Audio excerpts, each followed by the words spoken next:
For 10 long years, an old man in a quiet village wrote a letter to his only son every Monday. He never got a single reply. The villagers laughed at him, saying his son had forgotten him. But one day, the postman knocked on his door with news that would change everything. Waiting for my son. In a small, quiet village surrounded by green fields and narrow, dusty roads, there lived an old man named Samuel. He was about 70 years old, with wrinkled skin and tired eyes that still carried a spark of hope. Samuel lived alone in a small clay house at the edge of the village. His wife had passed away many years ago, and since then, the only light in his life was his son Daniel. Daniel was a bright, ambitious boy. As a child, he would sit under the tree outside their house, listening to his father's stories about hard work, honesty, and kindness. Samuel often told him, "Son, never forget where you come from. No matter where life takes you, always remember your roots."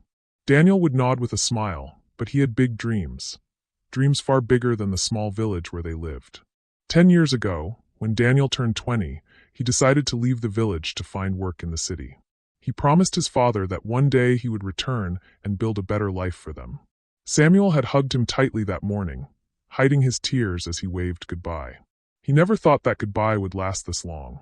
Every Monday since then, Samuel sat at his wooden table, took out his pen, and wrote a letter to Daniel. He would tell him about the village, the harvest, the weather, the festivals, and even the small things like how the old cow finally gave birth, or how the well in the middle of the village dried up. But most of all, he wrote about how much he missed him, how proud he was, and how much he longed to see him again. Samuel never received a reply. Still, he wrote every Monday without fail. Some villagers began to laugh at him. They said, "Your son has forgotten you. Stop wasting your time." Others felt pity and whispered behind his back, "It's been 10 years. Maybe his son doesn't care anymore." But Samuel never lost hope. He always said to himself, "One day my son will come back. One day he will write." The post officer, Thomas, saw Samuel every Monday at the post office. He admired the old man's patience. Thomas often asked gently, "Samuel, are you sure he gets your letters?" Samuel would smile faintly and reply, "Even if he doesn't, my words will find him somehow." A father's love always finds a way. Life in the village was simple but lonely for Samuel. He spent his mornings tending to his small garden, afternoons sitting under the old tree where Daniel once played, and evenings staring at the dusty road that led out of the village. Every sound of footsteps, every distant cart rolling by, made his heart skip a beat. He thought maybe, just maybe, it was his son coming home. But it never was. Years passed this way. Seasons changed. The boy Samuel once held in his arms became a man somewhere far away, while Samuel grew older and weaker, waiting, always waiting. Yet the hope in his heart never died. One Monday morning, after sending yet another letter, Samuel sat on the wooden bench outside his home. His hands trembled more now than they did years ago. His eyesight was weaker, his voice softer, but inside his heart still whispered, "Maybe today I'll hear from him." And on that day, something unexpected happened. Thomas, the post officer, came down the village road carrying a letter in his hand. His face looked different, brighter, filled with something Samuel hadn't seen in years. He was walking faster than usual, almost as if he couldn't wait to deliver what he carried. Samuel looked up slowly. His old heart began to beat faster. Could it be? After 10 long years of silence, could it really be? Thomas, the post officer, walked quickly toward Samuel's small clay house. The morning sun was rising, and the village was slowly waking up.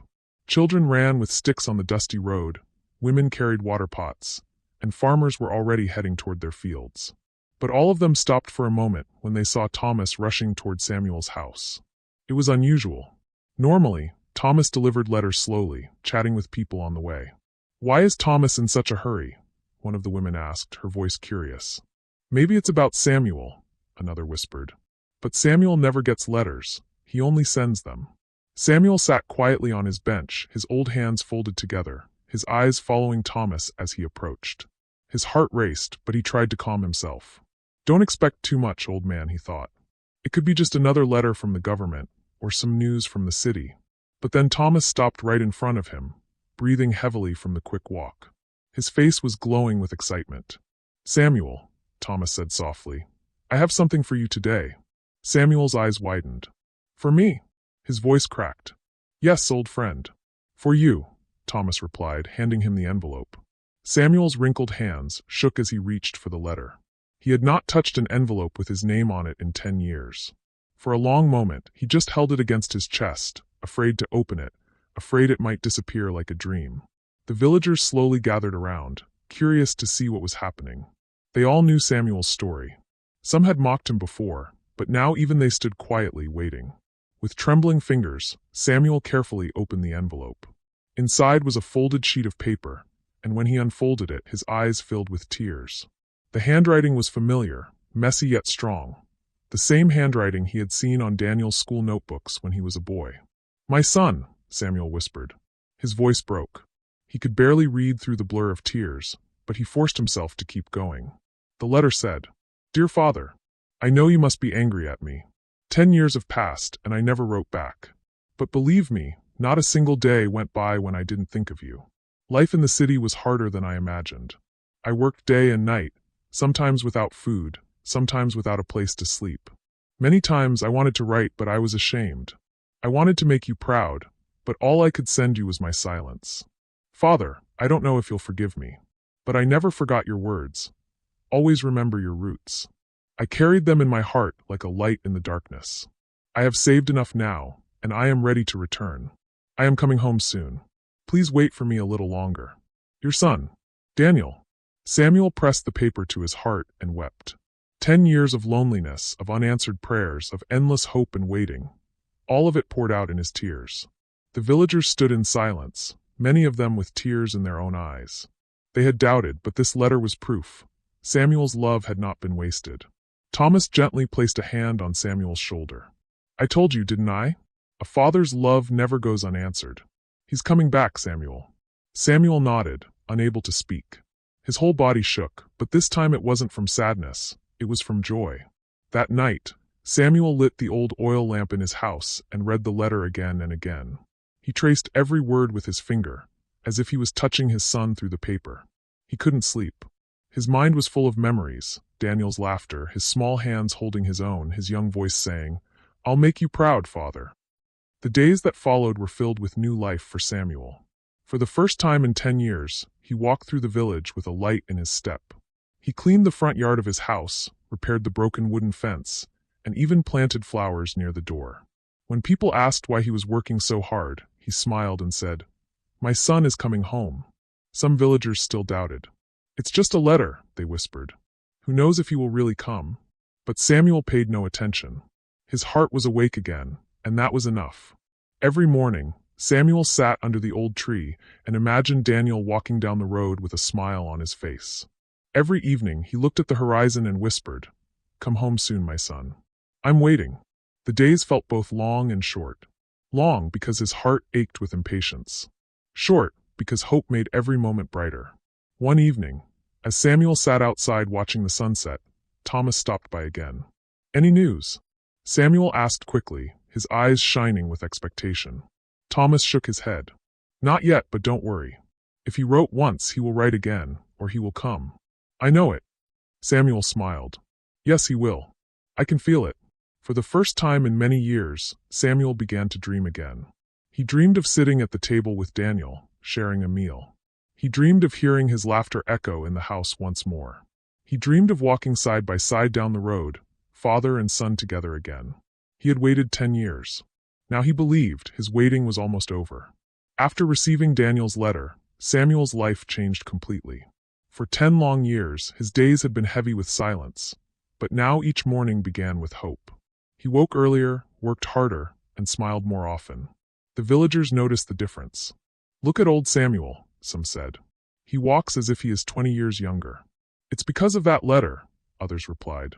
"Hope can give life even to old bones." Samuel didn't mind their talk. His heart was alive again, and nothing could steal that joy. Every morning, Samuel cleaned the small yard in front of his house.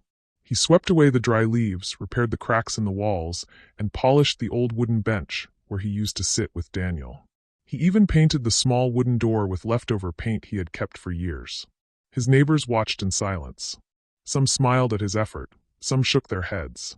"Poor man," they whispered. "What if his son never comes? He will break again." But Samuel didn't listen. He carried Daniel's letter in his pocket everywhere he went. Whenever doubts crept into his mind, he touched the paper and whispered, "He wrote to me. That means he remembers. That means he is coming." Still, there were moments when fear gripped him. At night, when the oil lamp flickered and shadows danced on the wall, he sometimes thought, what if he never comes? What if something happens to him in the city? What if this letter is the last thing I ever get from him? These thoughts hurt, but Samuel refused to surrender to them. "No," he would say out loud, his voice firm even in the silence. "My son will come back. I have waited too long to lose faith now." One afternoon, Samuel sat under the old tree where Daniel used to play. He closed his eyes and remembered the past, Daniel running barefoot, laughing as he climbed the tree, shouting, "Look, Father, I'm taller than you now." Samuel's heart ached with longing. Suddenly, Thomas appeared, holding a small bag of letters. Samuel looked up quickly. "Is there something for me today?" he asked, his voice full of hope. Thomas hesitated. "No, Samuel. Not today. But don't lose heart. It takes time for letters to travel. He promised to return, and I believe he will." Samuel forced a smile, though his chest felt heavy. "Yes, Thomas. I believe it too." Days turned into weeks. Weeks turned into months. Still, there was no second letter, no news of Daniel's arrival. Some villagers began to talk again. Maybe it was just one letter to make him feel better. What if his son tricked him? Or maybe the boy changed his mind. Their words were sharp, like thorns, but Samuel kept his head high. Hope, he told himself, is stronger than doubt. To keep his mind busy, Samuel prepared for Daniel's return. He fixed the broken chair inside the house, washed the old plates, and even bought a small blanket from the market. "He will need this when he comes," Samuel said. His neighbors shook their heads again, but Samuel didn't care. One evening, as the sky turned orange with the setting sun, Samuel sat on the bench outside his house. The road stretched out before him, empty and quiet. He stared at it for hours, waiting for the sound of footsteps, for the figure of his son appearing at the end. But the road remained empty. His eyes grew wet. For the first time since the letter, doubt pressed heavily on his heart. He whispered into the wind, "Daniel, where are you, my son? You promised me." His voice broke, and he covered his face with his trembling hands. Just then, he felt a hand on his shoulder. It was Thomas. "Samuel," he said gently, "don't cry. Sometimes waiting is the hardest part, but I know he will come. I can see it in your eyes. You raised him with love. A son never forgets a father like you." Samuel nodded, wiping his tears. "Thank you, Thomas. You're the only one who believes with me." Thomas smiled. "We'll wait together." That night, Samuel sat at his table, pen in hand. For the first time in years, he hesitated before writing his Monday letter. He stared at the blank page, wondering, should I write again? Or has he already decided to come? After a long silence, he began to write. His words were shaky but full of love. "My dear son, I received your letter, and it gave me life again. Every day since then, I have prepared for your return. I fixed the house, cleaned the yard, and even planted flowers. The whole village knows you are coming. I don't care if they doubt. I believe in you. I will wait for you, no matter how long it takes. Your father is waiting at the same place, with the same love." When he finished, Samuel folded the letter carefully and gave it to Thomas the next morning. "Send this to my son," he said. Thomas looked at him with kindness. "Of course, Samuel." As the days passed, Samuel grew weaker. His back hurt more, and his hands shook often. But he refused to let his body win over his spirit. Each morning, he walked slowly to the tree, sat on the bench, and waited. The villagers no longer mocked him. Some even began to admire him. "Look at his patience," they said. "His hope is unshakable." Children in the village sometimes asked him, "Grandpa Samuel, when will your son come?" He would smile softly and reply, "Any day now. Maybe tomorrow." Inside, though, he battled his fears. Time was running against him. He was old. He wondered if he would live long enough to see Daniel again. But still, he chose faith over fear. And then one morning, everything changed. It was early. The sun had just risen, painting the sky with shades of pink and gold. Samuel sat outside as usual, his eyes fixed on the road. Suddenly, he heard footsteps, different from the usual villagers. Strong, hurried, familiar. His heart raced. Could it be? At the far end of the road, he saw a tall figure walking quickly toward the village, carrying a small bag on his back. Samuel's eyes widened. He leaned forward, gripping the edge of the bench. "Is it? Could it really be?" he whispered, his voice trembling. The figure drew closer, and Samuel's eyes filled with tears. The walk, the shoulders, the face, it was him. It was Daniel. After 10 long years, his son was finally home. The days after Daniel's return felt like a second life for Samuel. For 10 years, his home had been silent, his days empty. But now the sound of Daniel's footsteps, his voice, and his laughter filled the little clay house with warmth again. Every morning, father and son worked together in the small garden. Samuel, though weak and old, guided Daniel with patience. "Plant the seeds here, water them gently, not too much," he said, his voice soft but steady. Daniel, who had spent years struggling in the city, felt peace in this simple work. For the first time in years, he woke up without the burden of survival pressing on his chest. One afternoon, as they rested under the old tree, Daniel turned to his father. "All those years I thought success meant money, fame, and a big house. I chased those dreams, and they broke me. But now, sitting here with you, I feel richer than ever. Maybe real success is just this, being with the people who love you." Samuel smiled, his eyes glistening. "You've learned the most important lesson of life, my son. Love is the only wealth that never fades." The villagers began to notice the change in Daniel.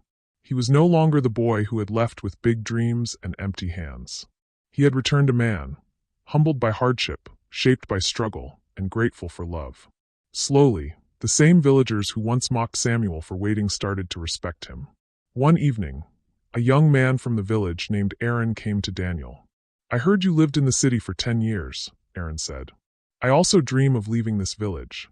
But I'm afraid of failure. What if I go and I end up with nothing?" Daniel looked at him for a long moment before replying. "I chased the city, Aaron, thinking it would make me somebody. But what I found was hunger, pain, and loneliness. The truth is you can fail anywhere, in the city or in the village. But what matters is not where you are, it's who you are. If you carry honesty, hard work, and love, you will never truly fail." Aaron nodded slowly, his eyes filled with thought. Daniel's words spread through the village, and soon people began to see him not just as Samuel's son, but as a man of experience, someone who had walked through fire and survived. Samuel watched with pride. His son, once lost in the noise of the world, was now becoming a voice of hope for others. But despite the joy of reunion, Daniel often felt guilt. One night, while they sat by the oil lamp, he said, "Father, I wasted 10 years. 10 years you spent waiting alone. How can I ever make that right?" Samuel placed a hand on his son's shoulder. "Daniel, listen to me. Those years are gone. Do not live in the prison of regret. What matters is today. What matters is that you came back. Life is not about counting the years we lost. It's about making the years we have meaningful. And you are here now. That is enough." Daniel's eyes softened. "You have forgiven me so easily." Samuel chuckled faintly. "A father's heart does not need time to forgive. It forgave you long before you returned." These words healed Daniel deeply. The shame he had carried for years began to fade. In its place grew a strong desire, to live in a way that would honor his father's patience and love. Daniel soon started helping more around the village. He used the little knowledge he had gained in the city to help farmers sell their crops at a better price. He taught children how to read and write in the evenings, remembering the books his father once gave him as a boy. Slowly, he became a bridge between the village and the outside world. People who once doubted Samuel now said, "His waiting was not foolish. His son has returned to give back, not only to him but to all of us." One morning, Thomas, the post officer, stopped by the house. He smiled warmly as he saw Daniel and Samuel working together. "I told you, Samuel," he said, "your son would come back. And look, he has returned not just for you, but for everyone." Samuel nodded, his heart full. "Yes, Thomas. My waiting was not in vain. Hope is never wasted."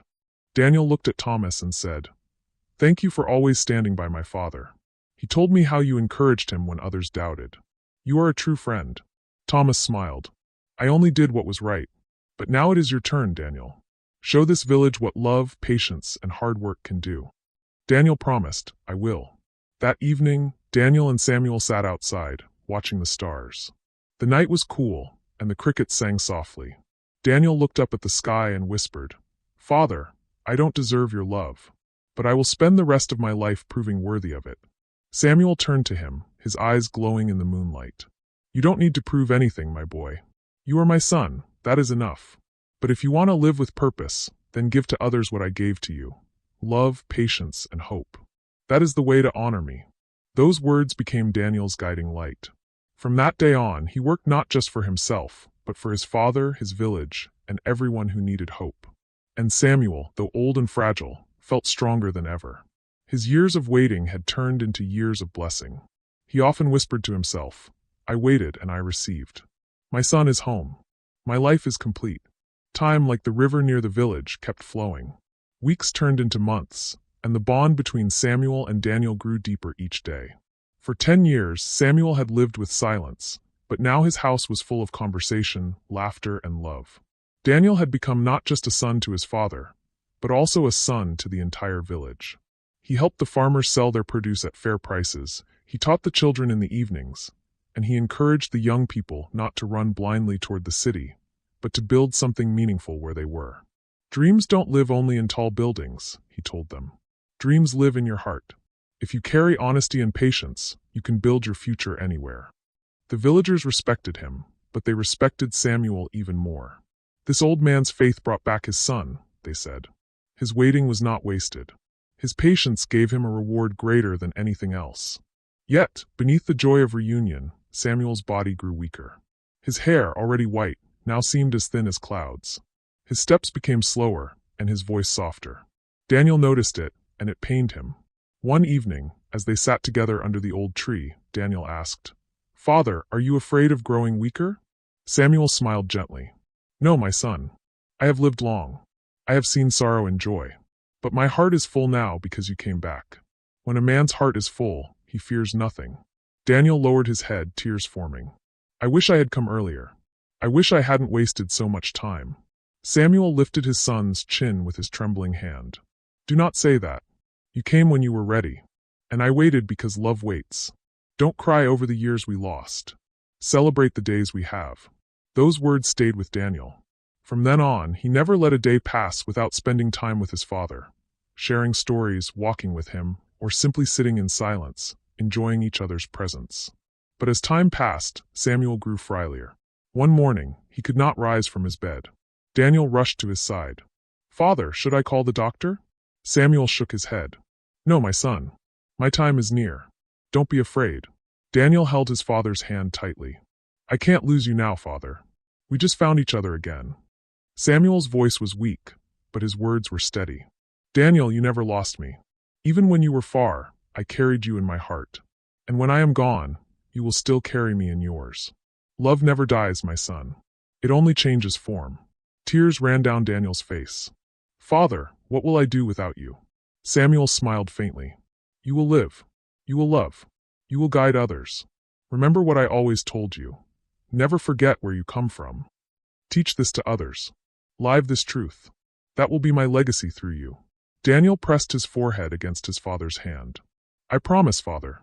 I will never forget. I will live by your words." That night, Samuel closed his eyes for the last time. He passed peacefully, with Daniel holding his hand. His face looked calm, as if he had simply fallen into a deep, gentle sleep. The next morning, the whole village gathered. They stood in silence as Daniel laid his father to rest under the old tree, the very place where Samuel had spent countless days waiting. It was a fitting place, full of memories and love. Daniel looked at the villagers, his voice strong though his heart was breaking. "My father waited 10 years for me. He taught me patience, love, and forgiveness. He never gave up hope, even when everyone else told him to. His waiting was not weakness, it was strength. And now it is my duty to carry his legacy. I will live by his values, and I will share them with all of you." The villagers bowed their heads in respect. Many wept openly. They had seen with their own eyes the power of love and patience through Samuel's life. From that day forward, Daniel lived as his father had asked. He continued to help the farmers, to guide the youth, and to teach the children. But more than that, he became a living reminder of Samuel's faith. People often came to him with their struggles. A mother whose son had left for work would ask, "Do you think he will come back?" Daniel would smile and say, "Never lose hope. If my father could wait 10 years and still believe, so can you." A young man who had failed in business once said, "I feel ashamed to face my family." Daniel replied, "I once felt the same. But my father taught me that love does not need success to survive. Go back. They are waiting for you." Slowly, Daniel's words began to heal hearts, just as Samuel's patience had healed his. Years passed. Daniel grew older, but he never forgot the promise he made to his father. Each Monday, he still wrote a letter, not to the city this time, but to himself, as a reminder of Samuel's love. He would write words like, "Keep waiting, keep loving, keep forgiving. Never give up hope." And he kept those letters in a wooden box, the same box where Samuel had once kept his letters to him. The villagers often saw Daniel sitting under the old tree, looking peaceful. Some said, "He must be remembering his father." Others said, "He carries his father's spirit with him." And both were true. One evening, as the sun set and the sky turned golden, Daniel looked at the horizon and whispered, "Father, you waited for me, and I returned. Now I will wait for others, just as you did. Your love lives on in me." And with that, Samuel's story did not end. It lived on through Daniel, through the village, and through anyone who heard of the old man who never gave up hope. Movie camera closing message for your audience. Dear listeners, this is not just the story of Samuel and Daniel. It is a story for all of us. In life, we will face silence, absence, and waiting. People we love may leave, dreams may seem delayed, and hope may feel heavy. But remember, patience is not weakness, it is strength. Love is not lost, it only waits. And hope, no matter how long it takes, is never wasted. If you are waiting for someone or for something, don't give up. Keep writing your letters, keep believing, keep loving. Because one day, your waiting will bring you the miracle you dreamed of.